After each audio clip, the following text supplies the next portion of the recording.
So what I want to do in this video is show you the basics of working with a breadboard, and we're going to build a basic circuit with our breadboard. So what you want to do is you want to make sure your components are set to basic, and then scroll down and grab our small breadboard here and put it into view. I'm going to make it a little bit zoomed in. We're also going to use this 1.5 volt battery, so you can drag that out as well. Now, talking in general about breadboards, they're a little bit tricky to work with until you get an idea of what's going on within the breadboard. So I want you to pay really close attention to what I'm talking about here, so you can have a basic understanding of how the breadboard works. So with breadboards, we have these 4 different channels. We have our positive and negative on each end. And then we have these channels which are labeled with letters here. And we have 2 of them. We have A through E and F through J. So the way a breadboard works is on the positive and negative channel. If I scroll over here, and what's really nice about this simulation is it shows you what all is active if you place something in that channel. And when we build our first circuit, I'll explain this a little bit more.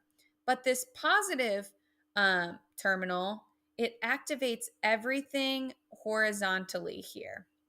You can see that it's all lit up green.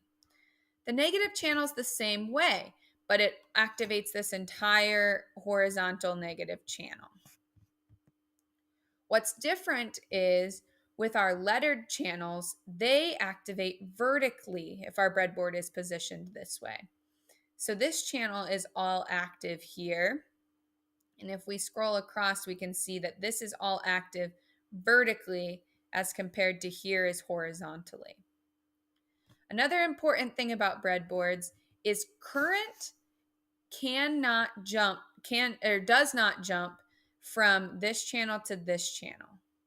And that's why we have to use wires to make these connections. And so let's start with our first circuit, and hopefully it'll make a little bit more sense as we're building it.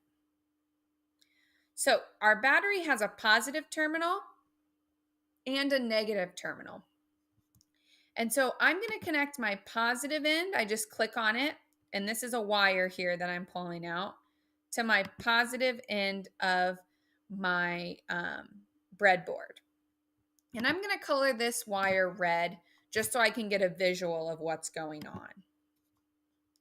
Then I'm going to take my negative end and connect it into the negative end of our breadboard.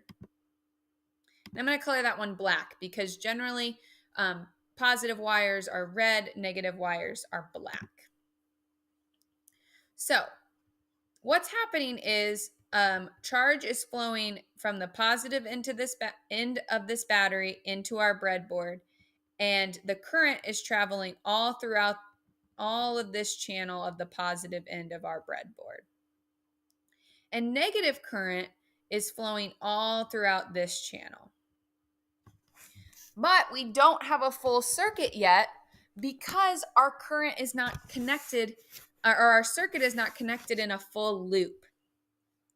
And so let's build a really basic circuit with a light. So what I want you to do is grab this LED here and drag it out onto our work surface. So what's really important about the LED is positive goes in on the bent side and negative goes in on this straight side. So positive goes in on the bent side, negative goes in on the straight side. And so let's place this on our breadboard in this F13 and F12 on your breadboard. Let's place the positive end on F13 and the negative end on F12. So I have my light placed in there, or my LED. So remembering that the positive travels through the bent end, we want to make this jump from the current from this part of the breadboard over to this part of the breadboard. So I'm going to take a wire and I'm going to connect it from this part of the breadboard down into channel 13. And again, I'm going to make this wire red because we're thinking about it being positive. So we still do not have a complete circuit, but let's trace what's happening. Positive is coming in here. It's going through this entire channel. Then it sees this wire and it travels down through this wire into our light.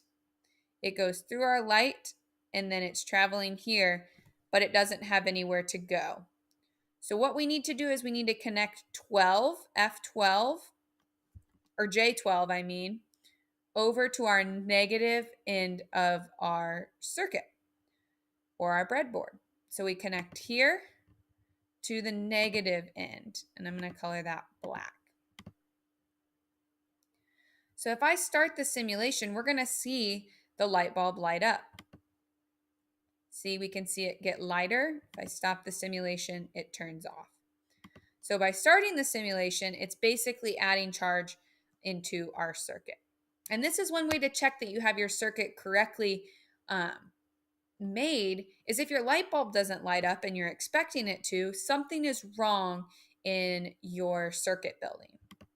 So let's one more time trace this charge so we can see how the charge is flowing through the breadboard and we can get an idea of what's happening inside of this breadboard. So it's going from the positive end of our battery, it's going in the breadboard, and it's traveling this horizontal channel.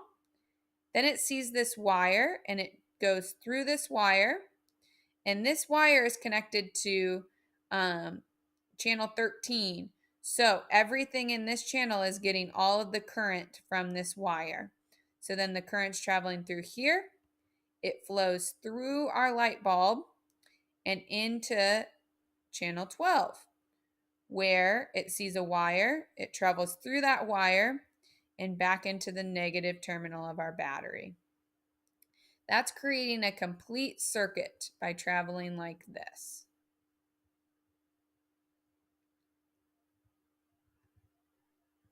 So that's how you build a really basic circuit with a breadboard.